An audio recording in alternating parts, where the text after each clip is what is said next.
Hello, my name is Amy Rodriguez, and today we'll be discussing tuberculosis and its effect on developing nations. TB, short for tuberculosis, is an infectious disease affecting the lungs, and it can be obtained through air particles or droplets from another person's coughs or sneezes. 2/3 of the world's population has it, but it is dormant in 90 to 95% of people. As stated by Osmosis, the verified health education channel on YouTube, one's immune system fights TB by keeping it contained and does not activate unless triggered. The strength of one's immune system determines if the infection will remain dormant or progress to another state. If you are healthy, it can be stopped permanently, but if you have a weak immune system or it is compromised, the bacteria can reactivate. Alila Medical Media, a verified health education channel on YouTube, mentions TB can be reactivated by the immune system becoming compromised. Some of the compromising factors are listed on screen: immunosuppressive drugs, HIV infection, malnutrition, and aging being some of them. According to the latest CDC report on tuberculosis, symptoms that an individual presents when infected with TB are listed on screen.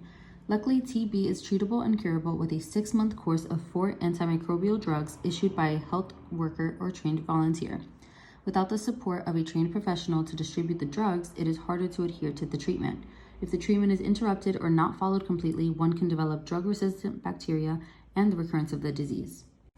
The latest reports by WHO, the World Health Organization, says that these 8 countries listed account for 2/3 of the TB cases in the world and are at highest risk: India, China, Indonesia, the Philippines, Pakistan, Nigeria, Bangladesh, and South Africa.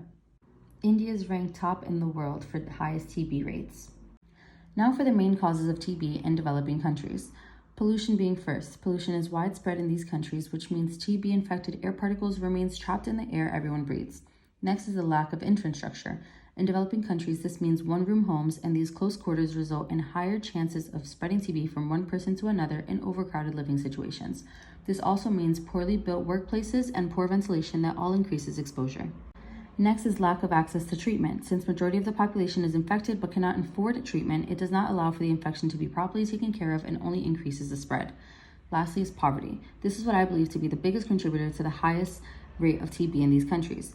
With no financial resources to help sustain one's health, malnutrition, poor living conditions, HIV/AIDS contraction, and weakened immune systems all play a role in why treatment and removing oneself from these infection-prone situations can be difficult.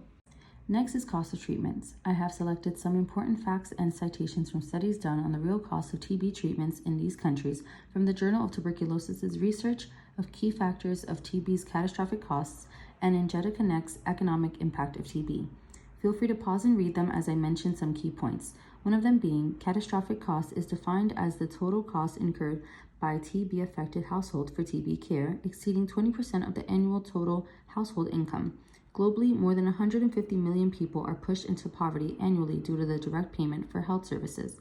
The second one being, average costs of out-of-pocket expenditures is the disease amounted to more than 15% of annual household income, while incomes were reduced by 5% due to illness-related effects. Lastly, we have my interview with Maria Mendoza, who is a health teacher at Barringer High School, and today I am asking her what steps can the government take towards providing solutions to decreasing the rates of TB in these countries. Listed are the important takeaways from that interview. I think the air purifiers in the homes, although expensive, is definitely a way for the government to start taking action against the own pollution that they have allowed.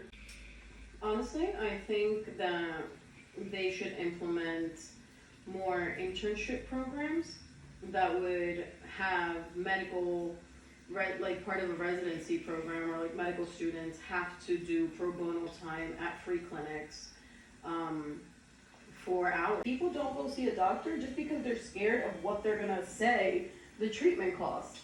People are more scared of paying for treatment than they are of the disease that they have. This concludes my presentation, and as always, thank you for watching.